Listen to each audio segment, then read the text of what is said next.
Yes. Hi, my name is Marion Hetsey, and I live on the Eastern Shore in Head of the Door. I work for, over the last 10 years, I've worked for several small businesses on the Eastern Shore, and I'm very blessed and fortunate that I can work here on the Eastern Shore without having to drive to the city. But I can tell you one thing, if my employer has to pay $15 an hour for minimum wages by 2020, she will not be in business within a year after that. I'm not certain if that's just an NDP promise, but or if all you political people are promising this, but what I want to know is if I was a small business owner and for my company, small business I work for, why would I vote for you? Thank you very much. And the first speaker on this is Patricia. Thank you. That's a great question. I come from a small business. I come from a dairy and beef farm, and I've spoken with many small business owners on the Eastern Shore who are drowning in regulations and drowning in the red tape that they have to go through. And usually they're working in the business full-time themselves and do not have the time to go through all of the regulations and meet them. And I know the PC Party is committed to reducing the red tape for small businesses so that they can grow and thrive on the Eastern Shore and hire more people. The suggestion of raising the minimum wage, you know, in an ideal world, that would be great if we could do that, but I think everybody in the room that tries to run a small business knows they won't be running a small business for long if that does take place. Thank you very much for the question. And the question goes to Kevin.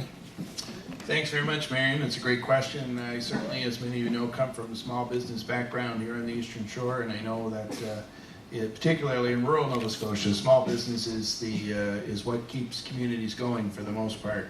So it's important to note that that is an NDP platform item. That's not a Liberal platform item, the $15 minimum wage. What our government is proposing is to raise the small business threshold for income tax from $250,000 to $500,000. So effectively what that means is that business would pay less corporate income tax, effectively putting money back in that business operator's pocket. We also have the very successful Graduate to Opportunities program, which creates opportunities for university graduates to go to small businesses and bring a wage subsidy with them. And the subsidy is attached to the student, not the business. That's a good thing. And certainly the Office of Regulatory Affairs that's been created under our government effectively reduces red tape, and they've been systematically tackling many areas of red tape. And as you can appreciate in government, when you change one policy, many others are affected. So it is a slow, meticulous process, but it has resulted in millions and millions of dollars staying back into small business owners' pockets so far. So, thank you. And the next speaker is Devin. Thank you, and I appreciate that question. It's a question I get asked a lot and something that I speak from the heart about. There are about 130,000 people in Nova Scotia working for $10.85 an hour.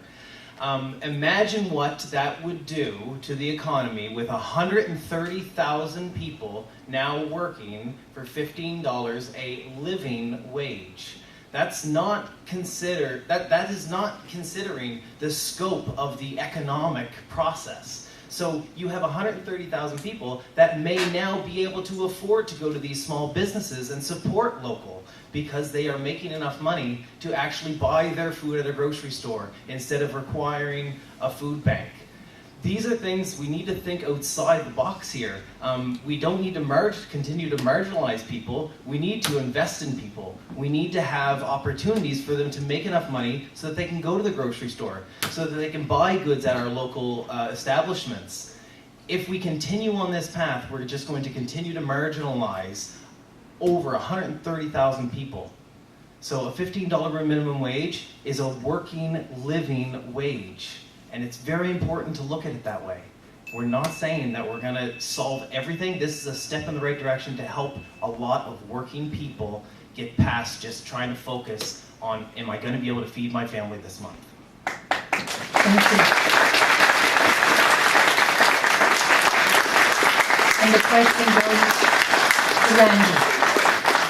Yes, I've run a small business in Halifax, Dartmouth for probably 30 years. I employed 40 or 50 people. And my greatest headache, of course, was with government and the red tape. Taxes, accountants, occupancy taxes, you name it.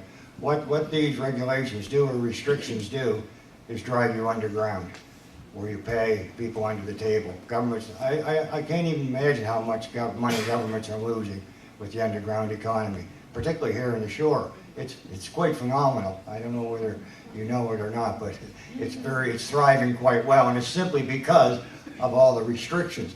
I believe that we've attacked this problem from the wrong end. I believe that it's pointless to give a business owner $500,000 tax credit when he or she is sitting there with an empty store.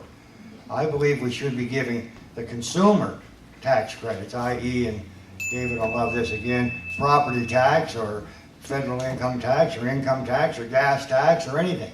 That's all. We have to, as Devin said, think out of the box. There's many, many things we can do. And I've been involved in it a long time, and I'm just as cagey as the rest of us. Thank you. Thank you, Randy.